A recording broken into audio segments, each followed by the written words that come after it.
Outspoken and opinionated local radio host William the Cipher Edwards made a name for himself in Jackson, Mississippi. He was a self-styled community activist, political commentator, anti-corruption crusader, and perhaps above all, defender of the First Amendment right to free speech. Throughout the years, he inserted himself into local controversies and occasionally was the source of them. He took on the authorities and, for the most part, he won. So, when this local personality was faced with the most egregious allegation of them all, that he had committed murder, would he again escape the consequences? Had the infamous radio host actually gunned down a true local hero? Hi there, I'm Kevin, and welcome to Just Thought Lounge. This case is full of interesting individuals and truly bizarre behavior. With the exception of the victim of this murder, it seems that no one in the story is who they appear. The case ends in a twist, and there are certainly a few highs and lows in between. Let's take a look.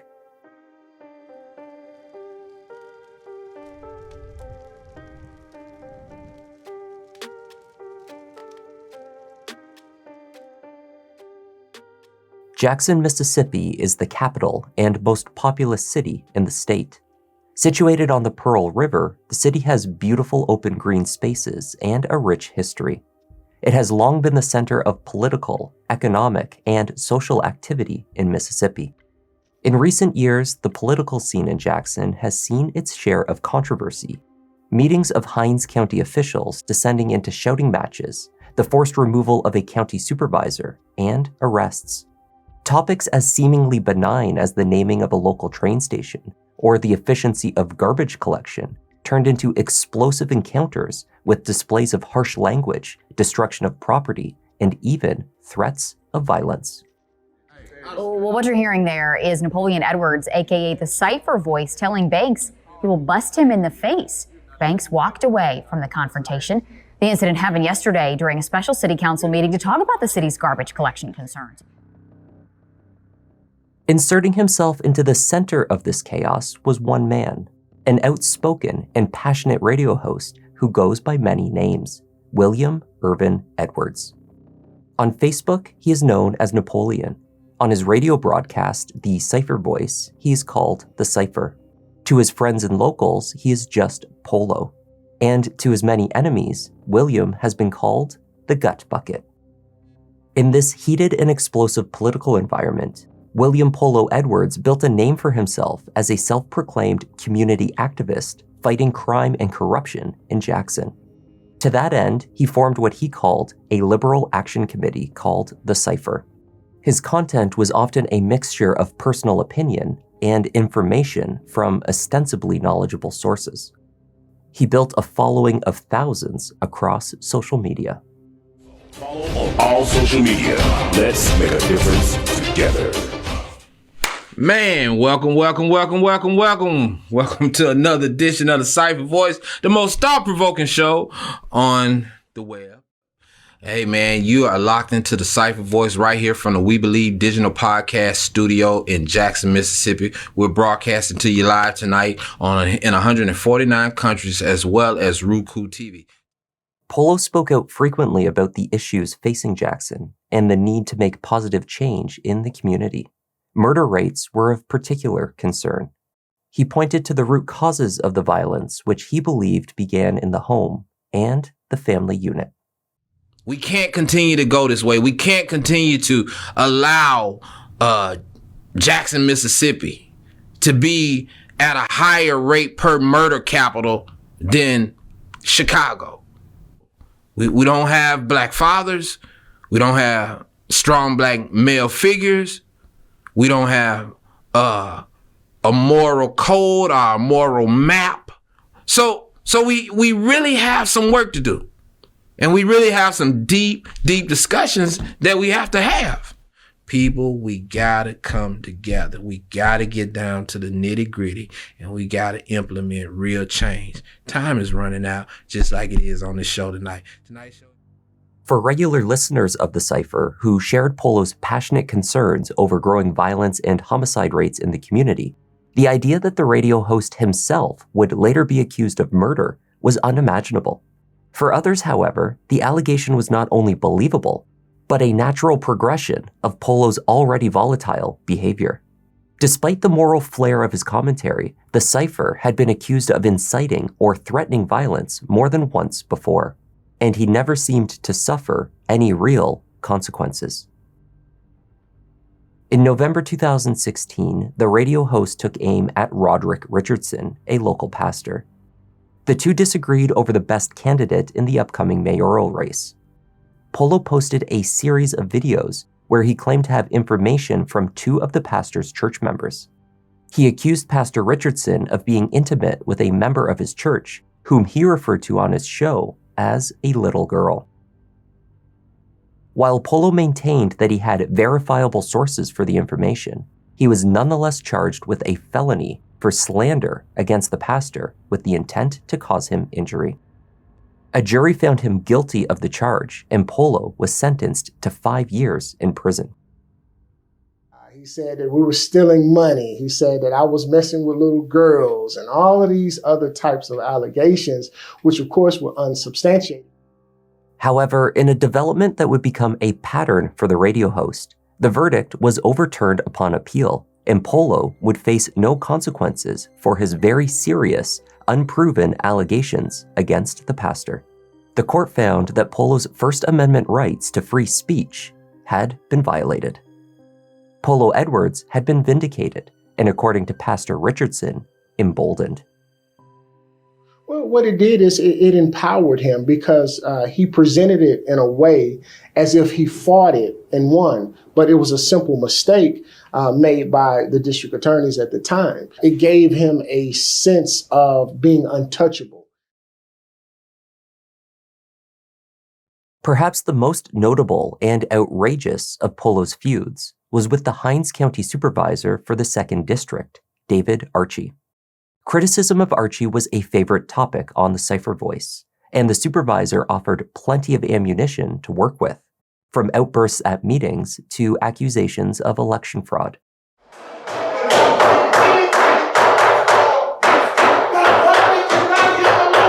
That's this morning. The meeting ended quickly today after the president and two other supervisors walked out following several loud outbursts from that man, Supervisor David Archie.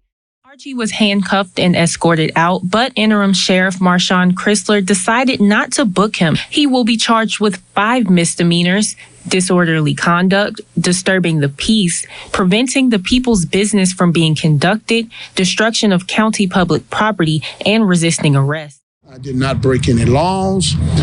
He instructed the sheriff to place me under arrest. They want to say that I resist. I didn't resist. I was bracing myself so I don't get hurt. Last week, David had a tantrum, beating the gavel, acted a fool. And I've asked David twice to come on this show.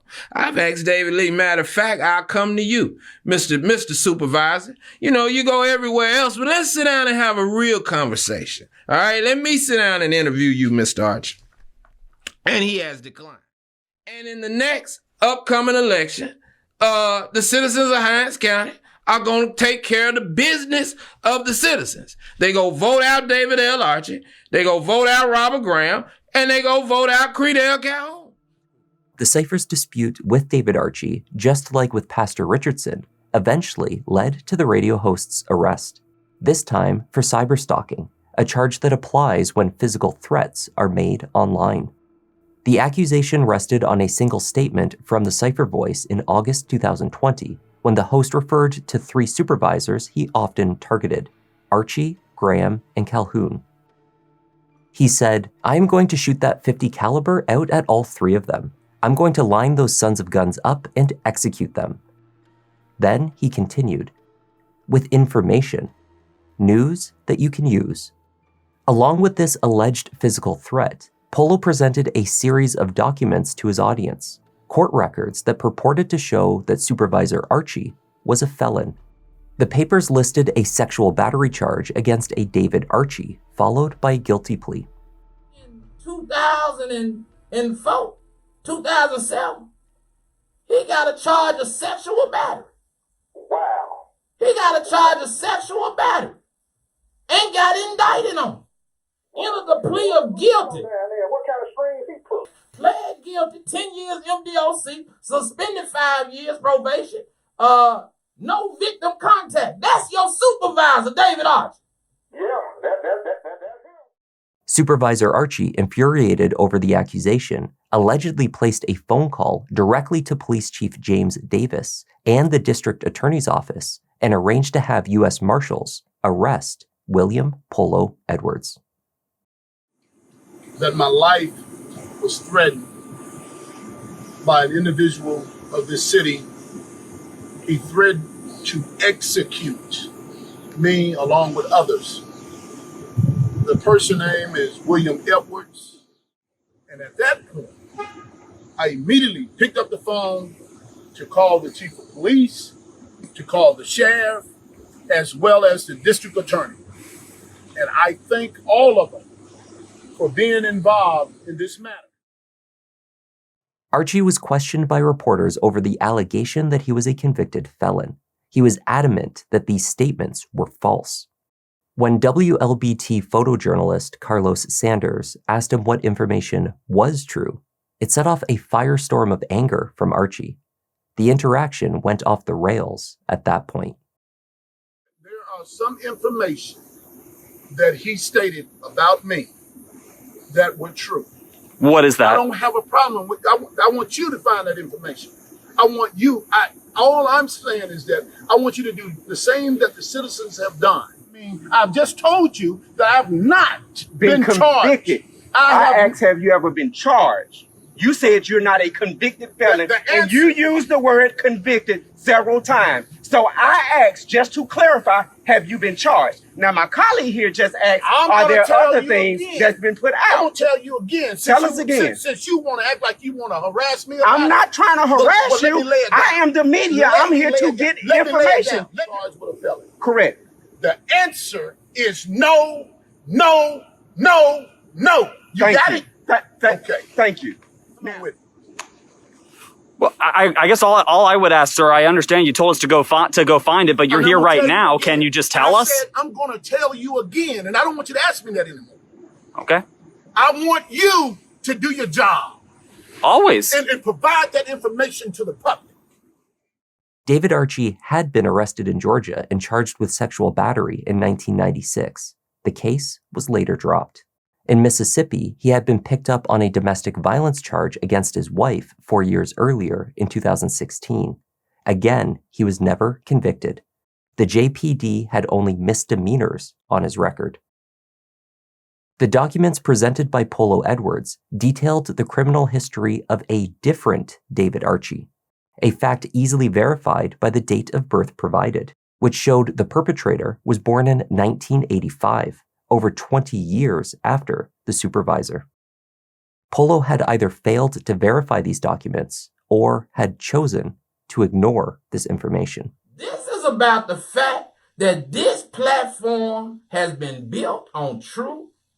Not one time have we talked about something, exposed someone, pulled the covers back off of anybody, that it was not the truth. When we put misinformation out, there is somebody that's all they thrive on is misinformation. And we got to be careful because that's what's happening in our community right now. We got a lot of people that have misinformation. And I'd rather you have no information than misinformation. All right? The circumstances of Polo's arrest for allegedly threatening the life of David Archie were controversial.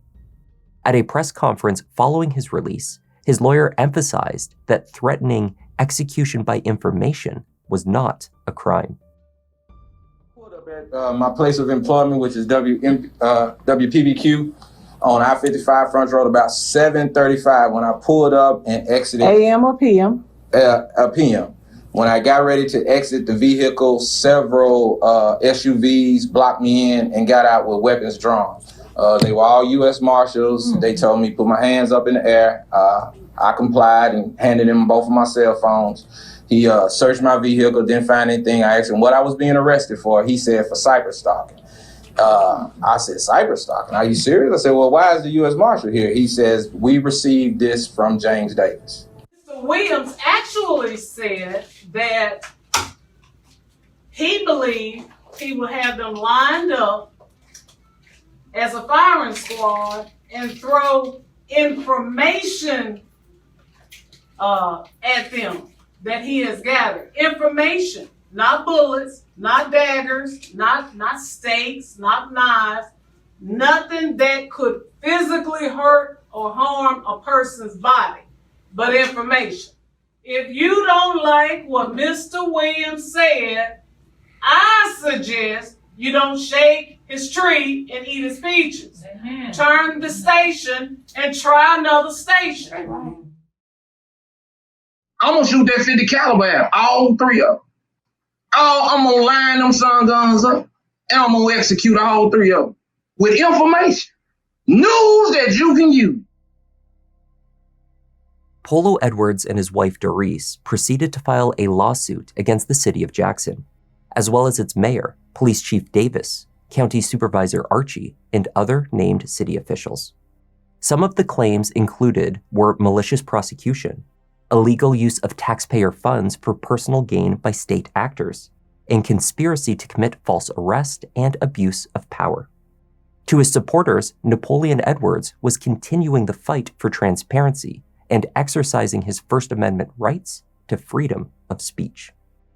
My concern is that the Cipher, who is my brother, William to me, undoubtedly has said some unfavorable things regarding maybe some city officials that for some might be unfavorable. But with his constitutional right and freedom of speech, my concern is that I don't want any harm to come his way. To Polo's detractors, he was nothing more than a bully, one who had weaponized social media. And his repeated success at evading legal repercussions had only strengthened his false sense of invincibility. The Cipher could get away with saying or doing anything.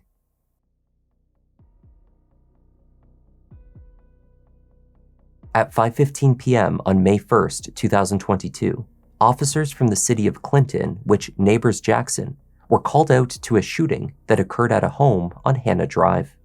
When they arrived, they found the victim just inside the doorway to the house. He had suffered 9 gunshot wounds and was declared dead at the scene. The victim was 45-year-old Robert Bobby Davis. Bobby had been visiting the home of a friend, Shadow Robinson. He had allegedly answered the door and encountered a gunman on the other side, who shot him dead. Shadow placed the call to 911.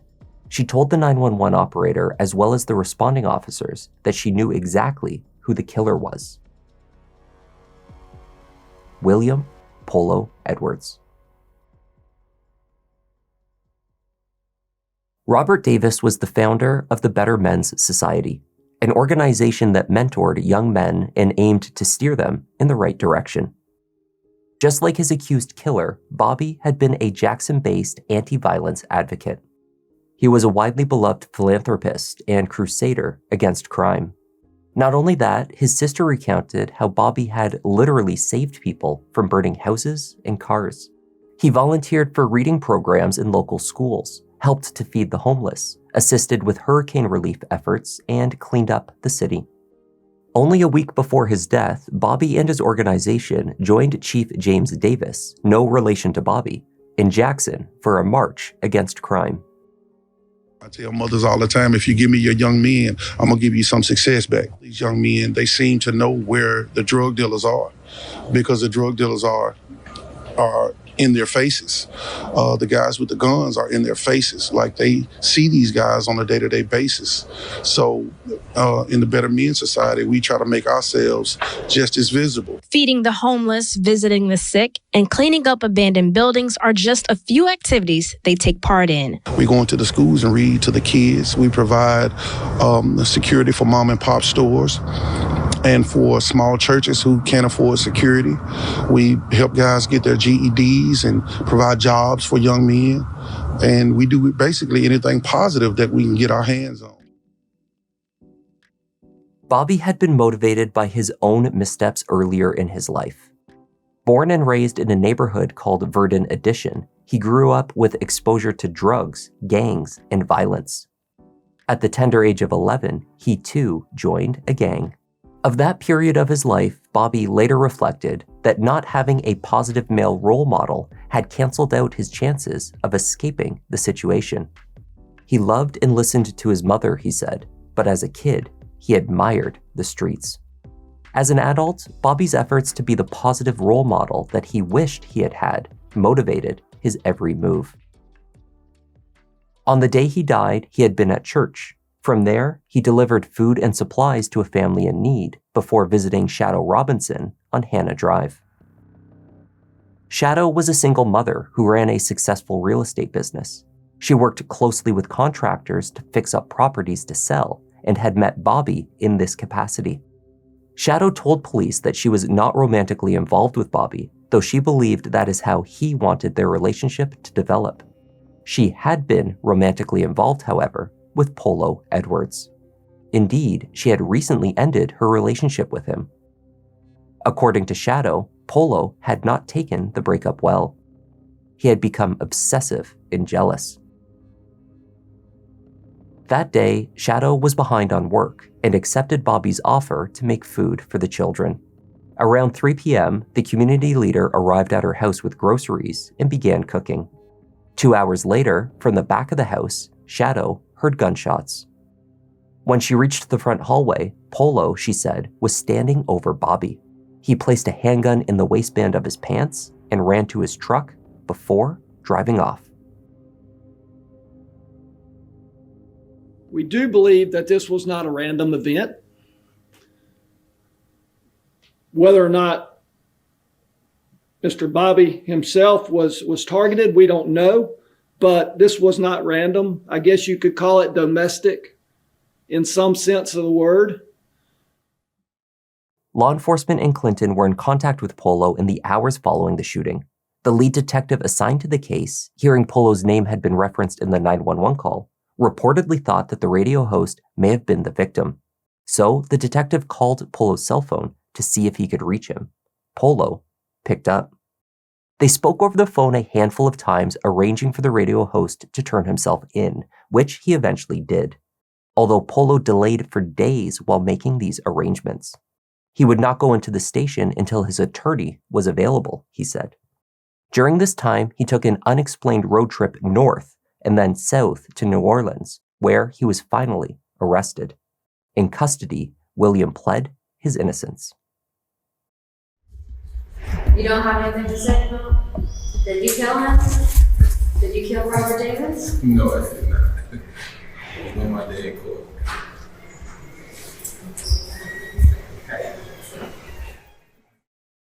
We're not entirely surprised at what he did. He just fulfilled the things that he said on his Facebook Live. William Edwards, the Cipher, whatever you want to call him. I call him the devil because I knew that he came to kill, steal, and destroy.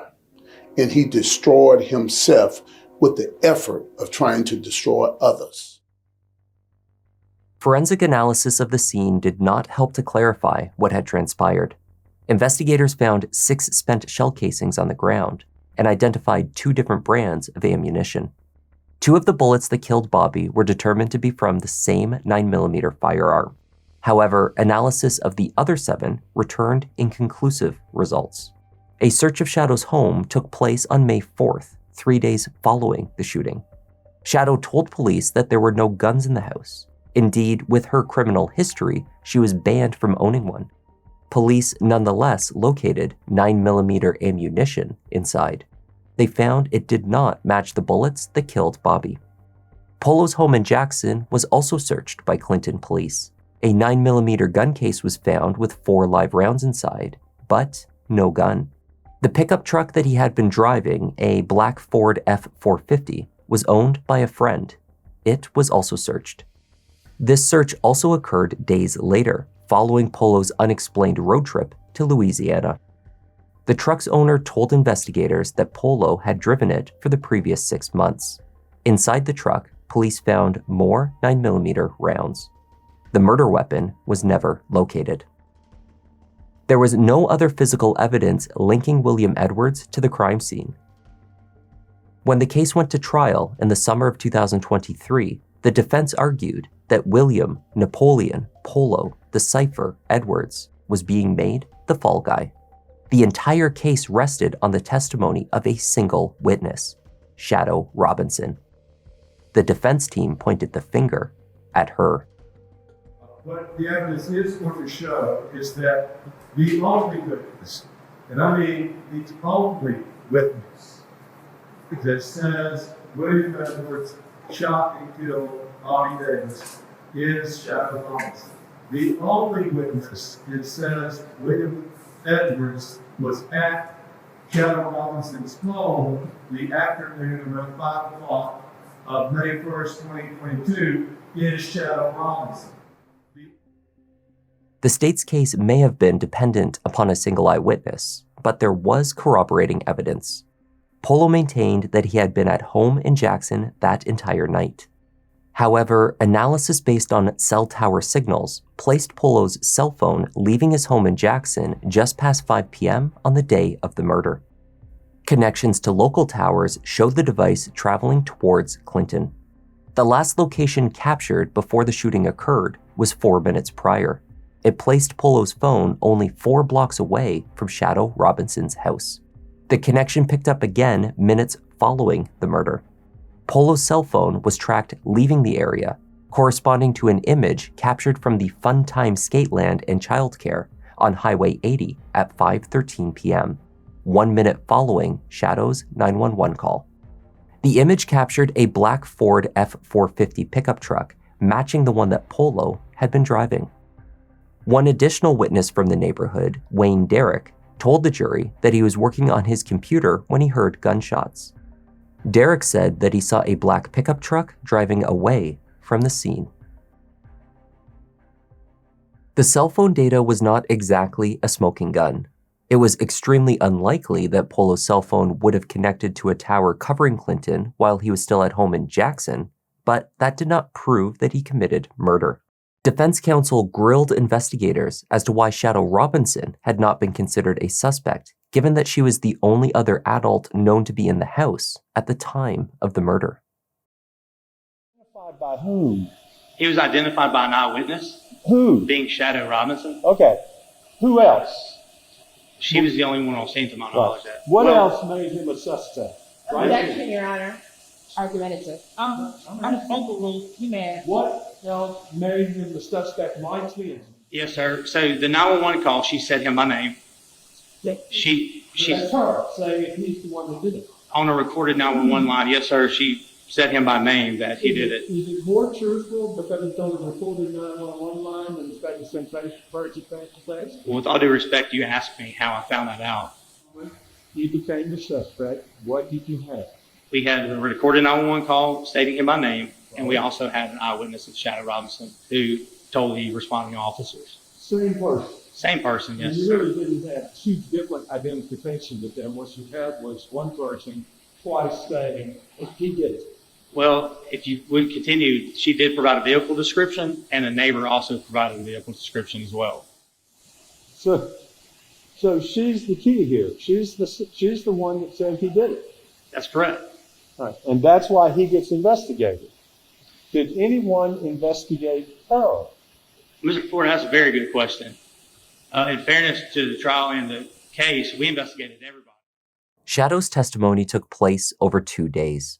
Her correspondence with Polo through text messages were read aloud, presenting the story of their rocky romantic relationship. Shadow told the jury that Polo had tried connecting with her through social media for 3 years before she responded. He made grand romantic gestures after that in an attempt to win her over. Over time, they developed a physical relationship, though from her perspective, it had never been serious. He had been inboxing me through social media, sending me messages and liking everything that I post and commenting on everything that I post. And just anything that I do, he would just post and like and love and comment and message.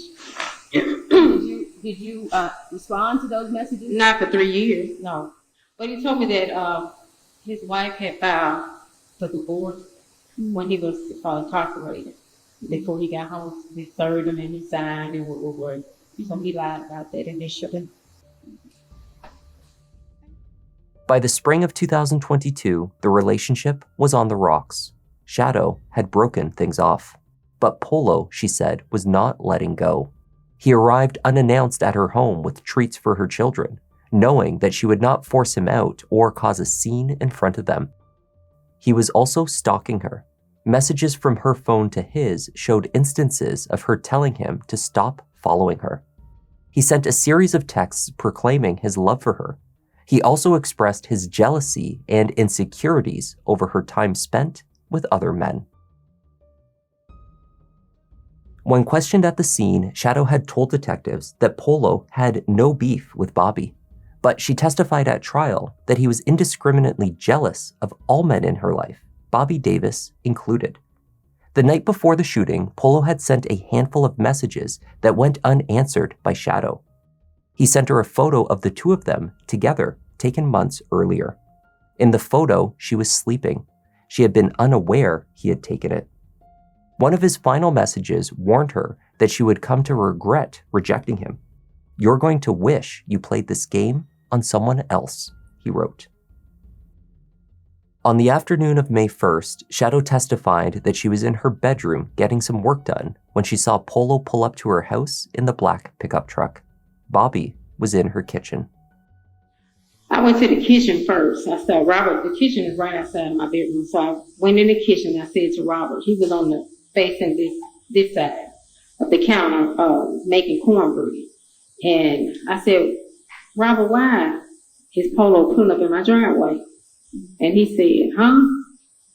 And he looked out the window and he saw, verified, okay, well, he's in the street coming up the driveway. And he said, don't worry about it, I handle it. Did he eventually go to the door? Apparently. And describe for us what you saw or what you heard you saw. Well, when I sat down and I heard just pop, pop, pop, pop, just over and over nonstop. And I just started, I grabbed my ears and I started yelling. I was hollering like, Robert, wait. Because I thought my mind went into, he was moving around in my pantry. I didn't know, that was odd. When you think hindsight, that was odd. So I'm thinking, when he was bringing the grocery in, he made a few trips. So I'm thinking maybe he brought a gun in. Maybe he had a gun. Maybe it was him doing the shooting. I didn't think that it would be, I never thought I would see what I saw when I hit the hallway. So you thought maybe it was him. Did he actually have a firearm that day? Who? Robert? No. Okay. So what did you see when you came back around? I saw Robert face down in the end of the hallway, like the tip of the door. He was face down. I saw Polo, Miss Evers, standing over him basically. And I saw him with the gun. And he put a gun in his waist. That was what I was going to ask. What did he do with the gun? Put it in his waist. Emotions began running high when Shadow explained her response to finding Bobby on the floor. Her children had been inside the house at the time of the shooting.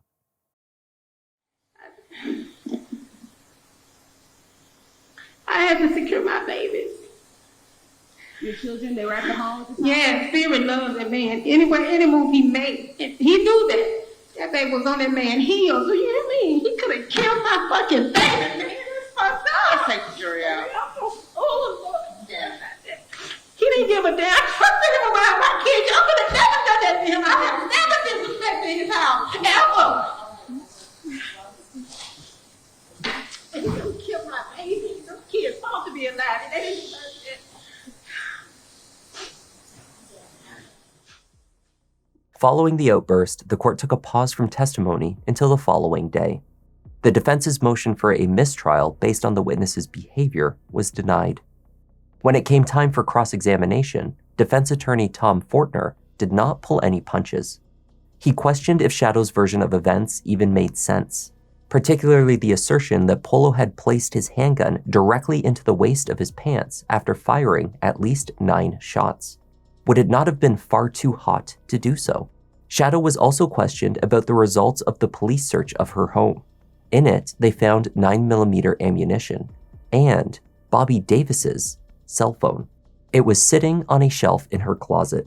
She had been in possession of it for days. But you owned ammunition.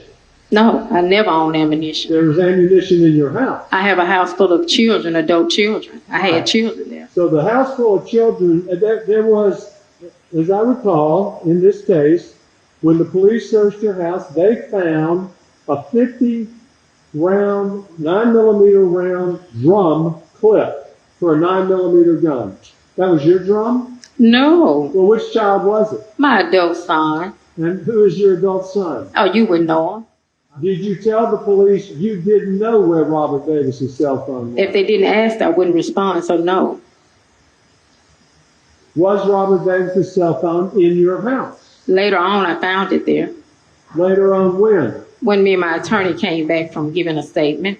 That same day? The same evening. Okay, and so did you call the police and tell them, I've got Robert Davis's cell phone, y'all want it? No, they didn't ask about it. I've been thinking about that, no. They came back and found that, they searched your house and found that cell phone a couple of days later, didn't they?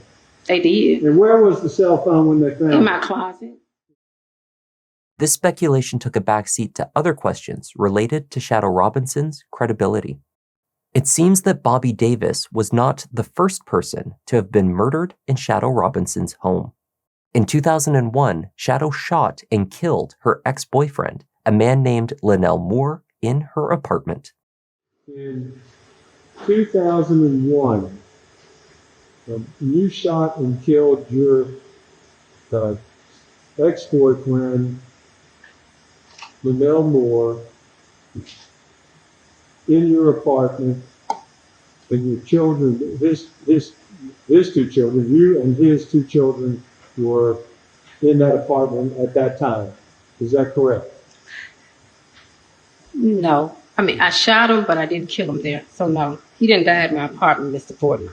But I did shoot him there. He died from that gunshot. He died from the gunshot wound. That is correct. He died from a few other components. I'm sorry. He died from a few other components, but yes, initially from the gunshot wound. That's right. Yeah. He died from you shooting him. But you can make that assessment. I mean, you can make that assessment. I can make that assessment? You can. Thank you. The Ridgeland Police Department responded to her home and found her uncooperative, although she admitted to them that she had shot Linnell. She told police that she and her current boyfriend had been in a physical altercation with him for nearly 40 minutes. The struggle had occurred mostly between the two men, but when her ex-boyfriend turned and came at her, the gun went up and he got shot, she told police. Responding officers reported seeing nothing on either person to indicate that either of them had been in any type of physical struggle. There were no signs that a fight of any sort had occurred in the apartment.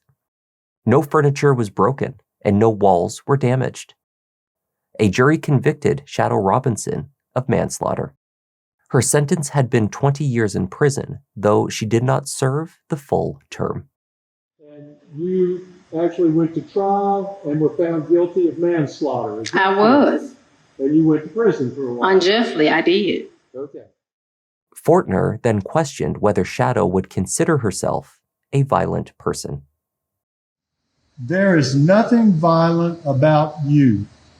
That's correct. I'm not a violent person. You're not a violent person. No, I'm not. You don't Unless you force me to be. No. I protect myself. I believe strong in self-defense. You don't do acts of violence. No, I'm not a violent person at all. Unless you're forced to be violent. Is that what you're saying? That's correct. Forced to be violent like you were in 2001. That is correct. I was 6.5 months pregnant. Don't you ever forget that now. After 2 days of deliberations, the jury was unable to reach a unanimous decision. Judge Faye Peterson declared a mistrial. It's important to note that many people on the jury found that William Edwards did commit this murder. It's important to note that the evidence that was introduced at trial was evidence that showed that William Edwards was on the scene at the time of the murder. It's important to note that the bullets found on Mr. Edwards when he was captured were the same caliber bullets found at the crime scene. The same caliber bullets also found at his apartment. It's important to note that the evidence is still overwhelming that Mr. Edwards committed this crime. And most importantly, it's important for the public to know that the Hinds County District Attorney's Office will not stop. We will try this lawsuit again, we will get a conviction, and we will not stop until justice is done. The second trial was set to begin on July 29, 2024, in Hinds County Circuit Court, though the latest available news reported that defense had filed for a continuance. Polo has also fired his attorney, Tom Fortner. His new counsel has requested that Judge Peterson recuse herself. They argue that live-streamed coverage of the first trial led to memes of the judge's facial expressions and reactions to testimony, which means that she can no longer remain impartial. At the time of publication, a retrial date has not been scheduled. We can't continue to go this way. We can't continue to allow Jackson, Mississippi to be at a higher rate per murder capital than Chicago. We don't have black fathers. We don't have strong black male figures. We don't have a moral code or a moral map. So we really have some work to do. And we really have some deep discussions that we have to have. The Better Men Society has continued in its good work in the spirit of its founder, Robert Davis. The organization has 7 chapters in Mississippi and operates in 13 additional states and 2 countries. The Cipher was correct in predicting that Hinds County Supervisor David Archie would lose his next election. Archie fought the loss, however, claiming election fraud, corruption, and what he called a high-tech election heist. He claims to have video evidence of Democratic Executive Committee Chair Jacqueline Amos tampering with ballots and voting machines. As of October 2024, Archie's case challenging the election results continues to work its way through the courts. In early November 2024, the U.S. Justice Department unsealed an indictment charging Hinds County District Attorney Jody Owens, as well as the mayor of Jackson, Chokwe Lumumba, and Jackson City Council member Aaron Banks, with participating in a bribery scheme, earning sums in the 6 figures. The indictment alleges that D.A. Owens facilitated bribe payments from fake real estate developers to public officials in Jackson. To undercover FBI agents posing as developers, Owens bragged about the extent of his power in the city. He said he had a bag of effing information on all the city councilmen he could use to get votes approved. According to the latest records, William Napoleon Polo the Cipher Gutbucket Edwards is currently being housed at the Tallahatchie County Correctional Facility in Tutwiler, Mississippi. He awaits his second murder trial.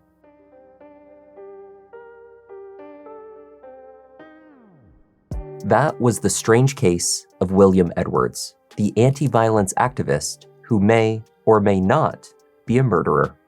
Thanks for watching, and a special thanks to Sandra West and Sarah Agox for joining the Members Lounge. I'm Kevin, this is Just Thought Lounge, and I'll see you in the next one.